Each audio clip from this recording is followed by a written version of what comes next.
भारत पर राज करने के दौरान ब्रिटिश ने लोगों पर कई तरह के अत्याचार किए, लेकिन उस दौर की 16 अक्टूबर 1905 की तारीख इतिहास में दर्ज हो गई। यह वह तारीख है जब भारत पर ब्रिटिश सरकार के विचारों का हमला हुआ था।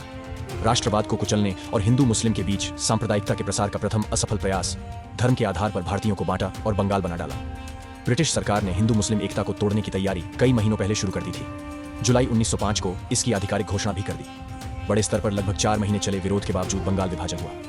भारत के तत्कालीन वायसराय लॉर्ड कर्जन ने 20 जुलाई 1905 को बंगाल विभाजन की आधिकारिक घोषणा की थी। विभाजन पर कर्जन का तर्क था कि तत्कालीन बंगाल, जिसमें बिहार और ओडिशा भी शामिल थे, काफी बड़ा है, जहां व्यवस्था बनाए रखने के लिए अकेला लेफ्टिनेंट गवर्नर काफी नहीं है।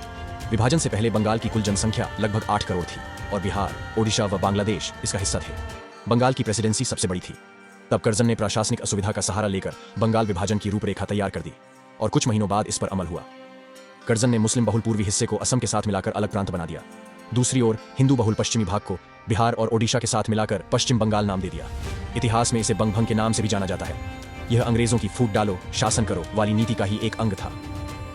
इसके विरोध में 1905 में संपूर्ण देश में बंग भंग आंदोलन शुरू हो गया।